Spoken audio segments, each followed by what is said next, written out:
Hey guys, welcome back to the channel. Just as promised, we are going to go into some of this 47RH reassembly. If you have a 47RE, 48RE, really the only difference is going to be this hydraulic governor on the output shaft here, and then in your case here there is the passageway. So really the only difference in the front part of the case is just you don't have a overdrive piston support that is not plugged there. So normally you plug those, but we're gonna dive into it today. This is a 650 horsepower 47RH. You guys remember we took it apart. It had the 4-pinion aluminum rear, 5-pinion aluminum front. We have upgraded him. We went with the 5-pinion steel, which I still have to clean this up. But we got one with the 5-pinion steel, and then we did a 6-pinion rear planet, which is located right back there. So I do have to clean these up, obviously, which is why they're not on the bench, but that is what we went with there. On top of that, here is his forward clutches. These are the ones that are always on and forward. For those, we replaced it with 4 GPZs right there. His directs, 4, we went to 5 of these GPZs right there. And then on his brakes, we have 5. He now has 6 GPZ overdrive brakes. So we do GPZ in the overdrive brake, the direct, the forward. Inside here, his overdrive applies. We just run a Borg Warner, like an OEM replacement. No issues there. We have a collection of brand new steels to throw in this. We have resurfaced forward and direct reaction plates. We also, on all of our builds, throw in a fresh Belleville spring. Might be kind of hard to tell, but this one on the right is just a hair taller there. So we do replace this Belleville spring, which if you're doing like a race truck trans, once you put a new one in, you can reuse it quite a few times, but those do fatigue over time. We have to pull apart his direct drum here and finish cleaning it up. We'll pull this apart, replace the direct seals, the inner and the outer, as well as just kind of clean the piston and bore area there. We have his 47RH piston here. We have already mocked it up in this Sonex billet input shaft here. And one thing that's cool about Sonex is it is a true one-piece input shaft here. For contrast, a lot of you guys are probably used to seeing them look like this, where it's actually 2 pieces, the hub and the shaft, and then they're splined together. Now, in the standard spline, I do feel like Sonex makes the absolute best shaft there. We also got all of his stuff cleaned up case-wise.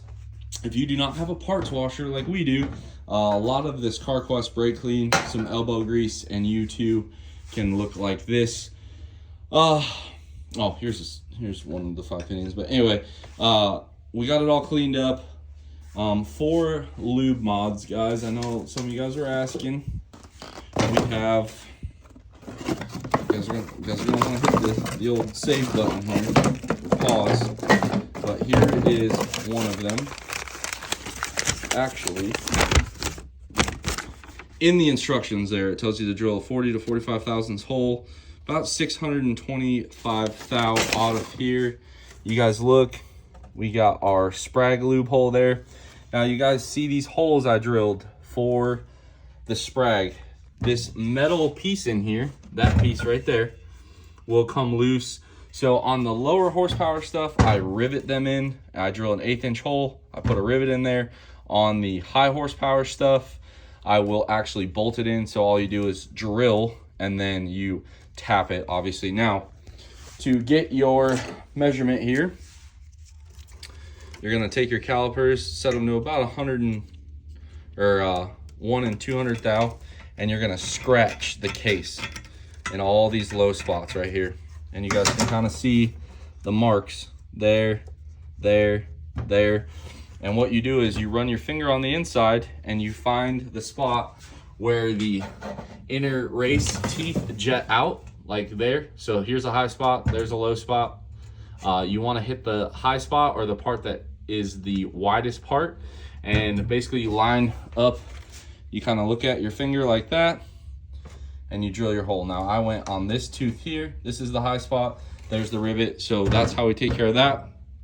To clean up our servo bores, 1000 grit sandpaper, little WD-40, get to work.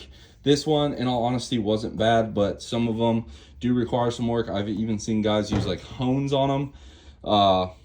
You know, do with that as you wish. But as we promised, guys, we are going to show you at least some of the sub-assemblies. I'm not sure with all the race truck stuff how much of this I'm going to get to video, but one of the things I missed, or maybe I didn't miss, but I'm going to share with you guys now. You guys see the nice groove marks on this overdrive piston support. So it is in fact time for a new one. So we will be using this Sonex one. If you guys look at the Sonex one here, you guys see the groove holes? See them? See them on the factory one? There's only one. Sonex. There's two. There's another lube mod you can do if your OEM one is good. You just take a Dremel tool in there and you gouge it out at 180 out. So there is another lube mod for you DIY guys. Anyway, so we will be putting this Sonex, and honestly, I usually buy these Sonex ones. I like them because they already have that improved oil hole, and I don't know, Sonex just makes a lot of good transmission parts for those of you guys that want to do it yourself. Let's see, let's get you a Sonex part number right here. There is your part number. This will work for your 47RH, 47RE, 48RE applications. Again, the only difference between a RH and an RE, on an RH, you are going to plug these ports, or sorry, on an RE, you will plug these ports with the provided soft plugs. Use a little green retaining compound. On the RHs, you will leave that open because those ports there get fed from those two tubes right there. So you also need to be careful when you set that down, it won't sit flat.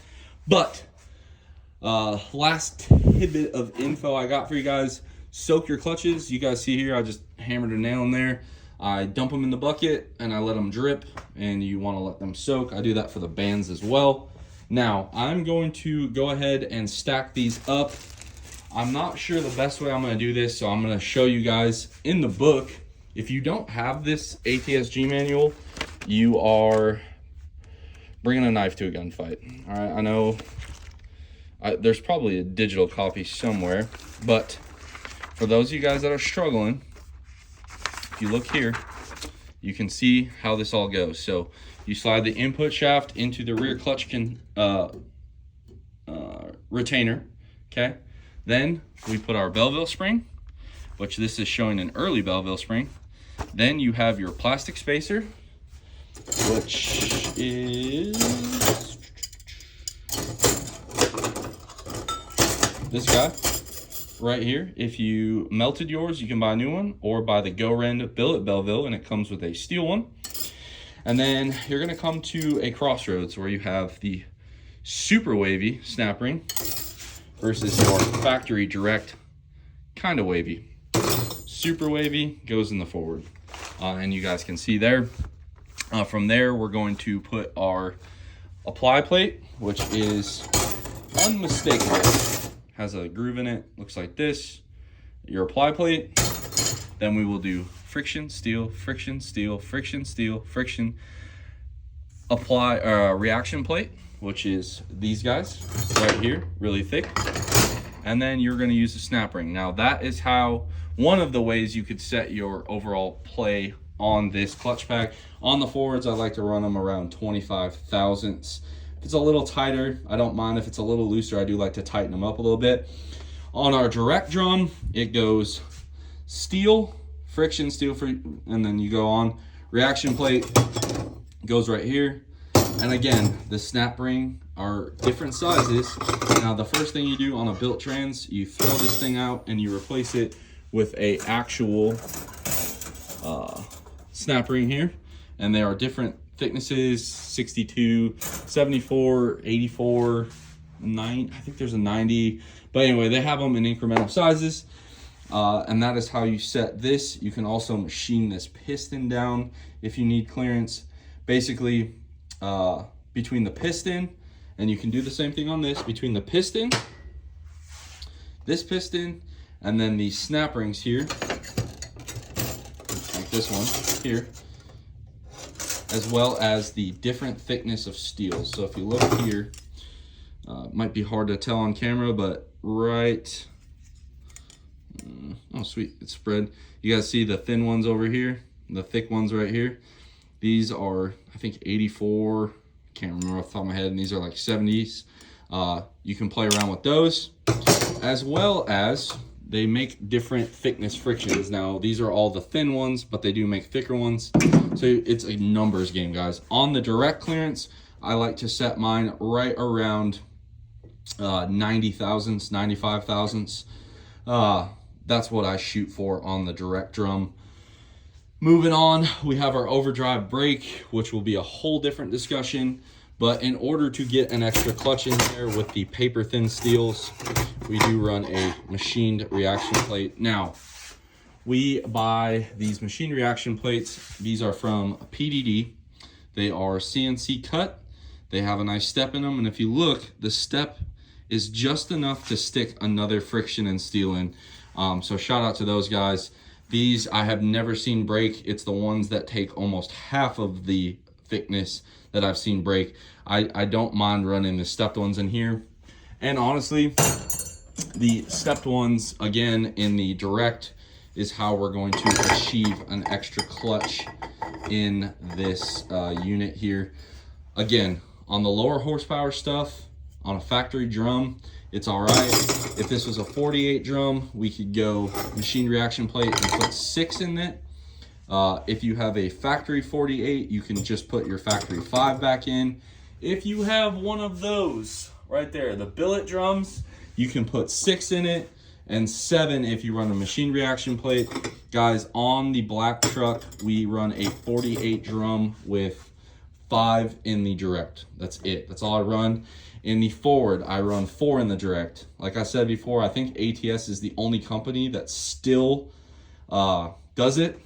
So the reason I don't like running 5 and I only run 4 in here, if you guys look, these clutches that are in your forward clutch pack sit on this forward ring gear, like so. If you guys look, they can actually fall off, and then they're stuck in this gray area here. Let me get these off. Right here. So you can only have your clutch engagement in the forward in these splines right here, okay? So what happens when you try to squeeze 5 in there, and let me do a better visual here. Okay, so we'll just pretend like these are friction steel, friction steel. If you guys look, hold on, let me hold this a little better. If you guys look, we're pretty good, right? Probably got maybe a 1/4 inch. Okay, then you got to take into account for the play of the input shaft in the clutch retainer. Then you got to keep track of the play in the wavy snap ring right there. Then you got to take into play of the groove with the snap ring, getting your 20 to 25 thousandths clearance. And that space starts to shrink. Now, let's add, we'll just steal this. We'll grab a friction and a steel. So now we have 5 in the forward with 4 steels. If you guys look, see the problem there? We're almost out of room. and that's not taking into account all the end play there. So hopefully that's a little better visual for you guys that always want to know why we only run 4 in the forward. It's because it has to cog to this guy here. Now, on your direct drums, here, it's not as big of a deal, and I'll show you why. By the way, if you have a billet input shaft and it's the first time and it's these Sonics ones, they are a royal pain in the butt to try and get them to align here. Now, with the input shaft fully pressed out here, I gotta hold it with my finger. You guys see how much more spline contact we have compared to this ring gear? It's about double, which is exactly why you have so much extra room for clutches in this without them essentially falling off. So really, your direct drum goes on like this, all right? So if you go too shallow on this piston here, what can happen is it could go off this way, not very common. And really, what'll happen is if you go too deep, the drum actually doesn't sit correctly on here, and this drum transfers its power, okay, when it's splined on there, splined on here, it's direct. So it goes through these splines in there, and then it also goes through the cogs on the outside here, which correlate to this sun shell here, as we've already talked about. So I know I'm going into a lot of depth, but I'm just trying to explain myself on why certain clutch packs get extra and certain ones don't. And I'm trying to help you guys visualize it, because this is something I struggled with. And you can ask Meyer, I'm sure he'd probably have some good stories to tell. But this is why certain clutches, like the 5 clutch stack, I don't like doing. So without further ado, what I'm gonna do, I'm gonna get them stacked. I'll let you guys watch me on a time lapse, and then we'll talk about it once we're done.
As you guys saw there, it's a lot of flip-flopping.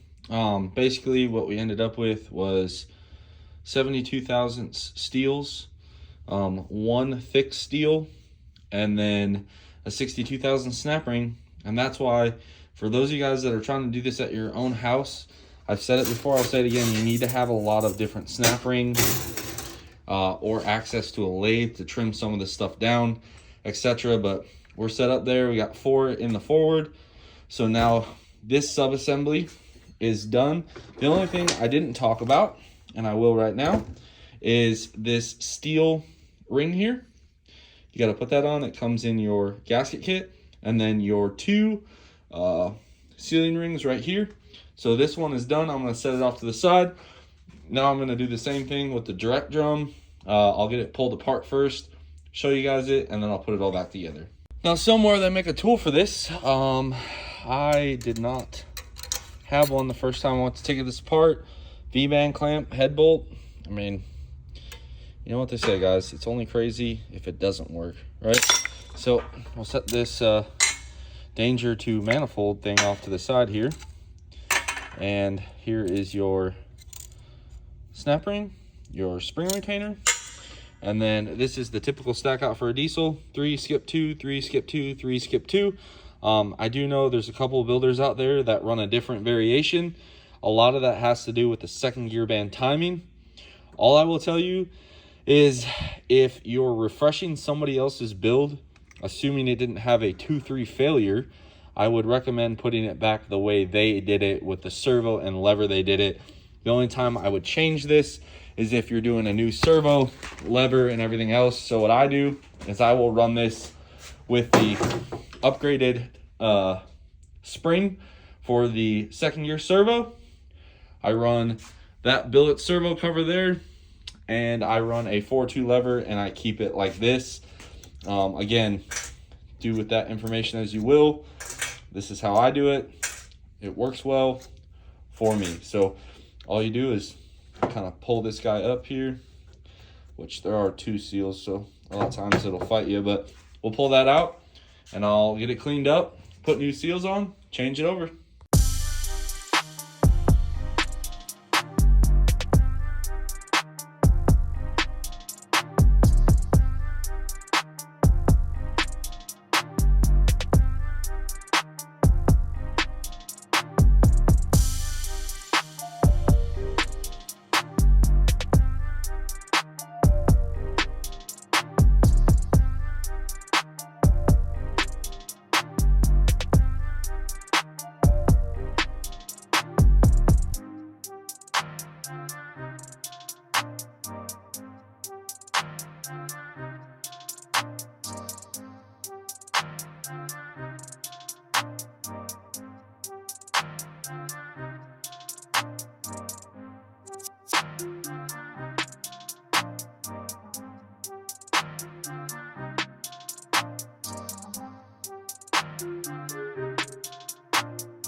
Got our new direct drum bushing in.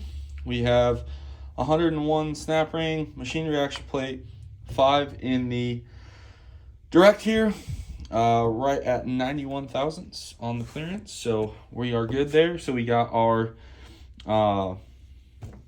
direct drum done. We got our input drum.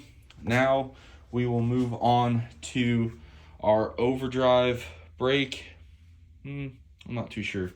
Let me think on this, guys. I'll be honest. I've put quite a few of these together now. I just realized on top of Sonic's adding the second loophole for the intermediate, they also added a second loophole for your low reverse drum. Because here's the OEM one. That's pretty cool. I did not. I'll be the first one to did not realize that, but this is how this actually rides, like this. And it spins. Obviously the piston support doesn't spin, but it rides like that. Cool. Learn something new every day. What we're gonna do now is put our overdrive piston support, this piece, on. You're gonna do a gasket, the 6 bolts, and then you also need to make sure, first off, this will get clocked kind of like that.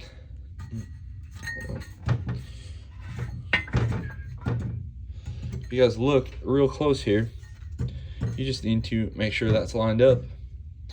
And then before you put the overdrive housing on, see that and that, you need to make sure that you put your pins in before you put your overdrive piston support on. So now I'm gonna go ahead, put those rivets in real quick, gasket this, torque it down, and we'll be ready to keep on rocking.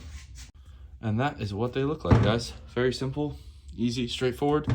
They do not come loose. I've had units that have been riveted in 2,000 horsepower trucks before I started bolting them in. Never been an issue. So we'll get that done. Put this on, torqued. And now from here, torqued, marked, we are going to go ahead and put our new seals on the overdrive piston. Drop that overdrive piston in. And then from there, we will go ahead and get our overdrive brakes situated in this guy here. All right, now to get this seal in, it can be quite a pain. So what I do is I lift it up, make sure those dowels are aligned with the holes in the overdrive piston support. You take your little tool and you will work the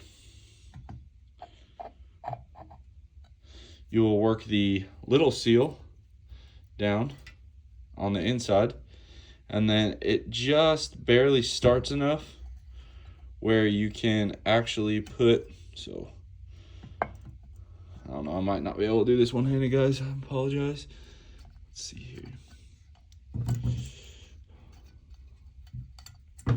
Pretty sure I lost my dowel. Oh yeah. But anyway, you get the gist. You work this inner seal down. Don't push too hard because you will cut the outer seal. I have been known to do that a time or two. And then you use this tool on the outer seal. Let me see if we can get you guys a little better view here. So double check my dowels are good.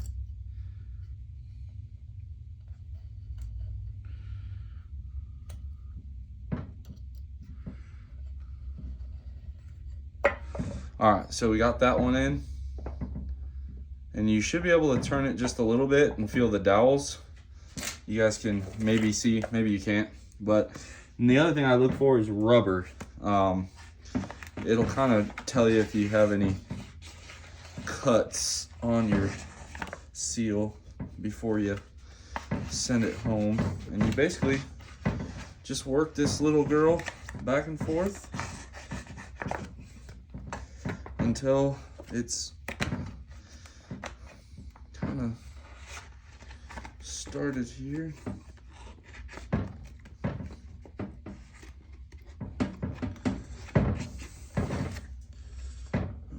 Go figure, guys. Camera's on and we are, there we go. All right, so we are bottomed out. Now be careful, this is what I always cut my hand on. And what's crazy is there's a pair of pliers literally right here. We're fully seated, just kind of make sure you tap it down. Your overdrive piston is installed, and if you guys look here, there's no rubber hanging out of these edges at all, which means we did not cut it. God bless, I just cut my finger on it. But be careful, this is really sharp. Now, from here, what I will do is start working on the overdrive assembly. So I'll move this to the chair, like so.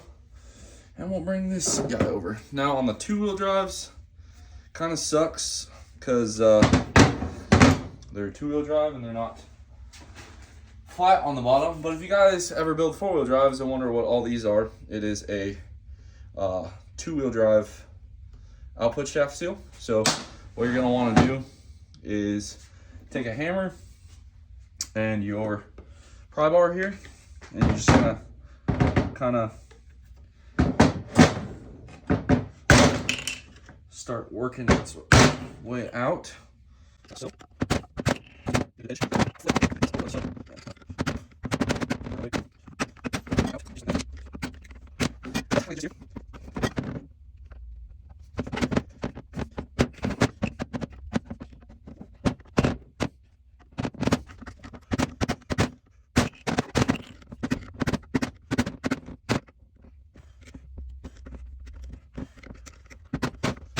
and anyway, I take that seal off so I can set it in a low reverse drum, and it'll allow the tail shaft to stick out enough and let you have a decent place to work.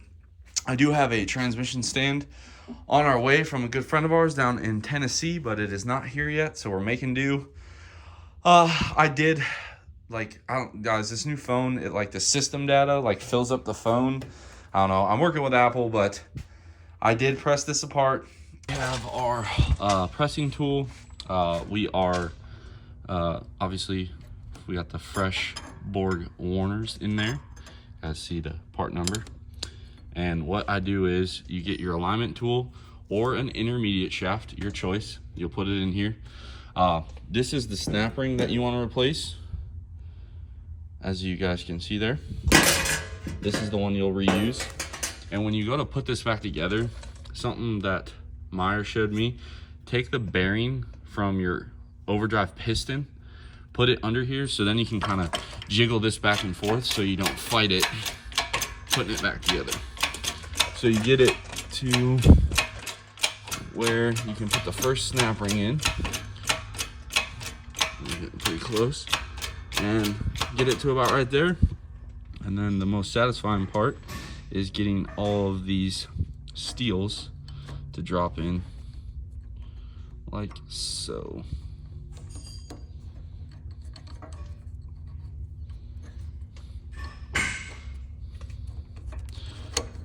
You guys get the drift though. They'll drop in. I'm just fighting it with one hand. So there's one.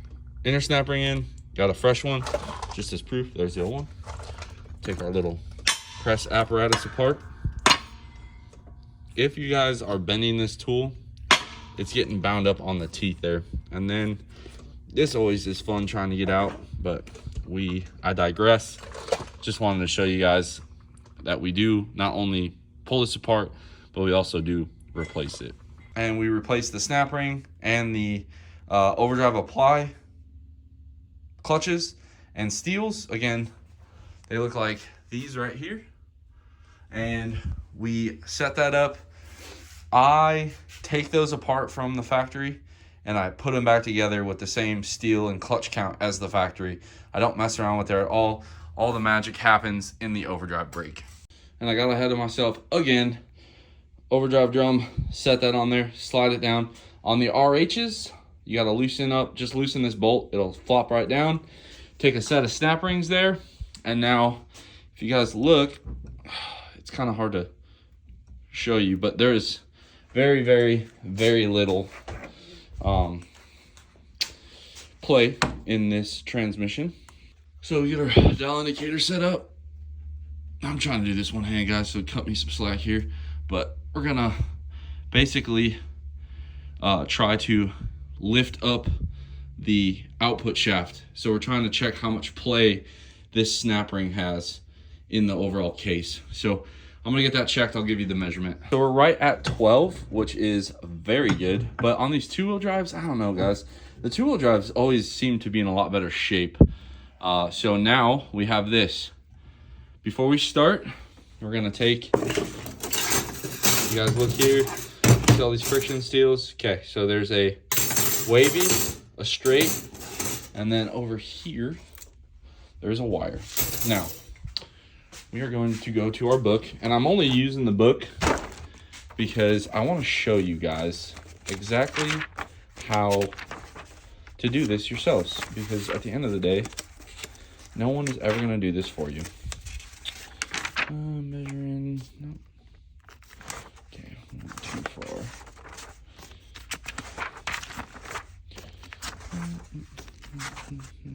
All right, there we go. There we go. There we go. Okay, so if you look right here, gasoline has no back step plate. So this is a gas one. It's fine. It's common to see that. So we're going to replace it with a stepped one. This is one of the reasons why I'm okay with the stepped one. It calls for it in the manual. And you guys see here, wavy, straight. So we're going to disregard this wavy one here. We're going to put this one in. So this one goes in first. Clip. All right. Then we go over here. And this is one that a lot of guys screw up. Meyer, if you watch this, you'll laugh too. So a lot of guys will put this reaction plate all the way up here. But you guys are remembering what's pushing down on this is actually this piston pushing out. So the reaction is actually down there against the case. You guys see that? So that's where the one snap ring goes. Then our step plate. Because we have the step plate, look at the factory. 1, 2, 3, 4, 5, 6. The gas one. 1, 2, 3, 4, 5. We come over here to what this had in it. 1, 2, 3, 4, 5. So that's how we get our +1, just by following the instructions here. There might be there might be a million ways to do this. I've always ran 6 in the brake, never had any issues. If you've had issues, then cool, run 9, 10, whatever you want to fit in there. But that is how I do it. So we're going to put the square snap ring in, reaction plate. Then we're going to do friction steel, friction steel, friction steel, blah, blah, blah. We end on a steel because this piston right here.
Have it. This should go in effortlessly. See how we're just below that groove?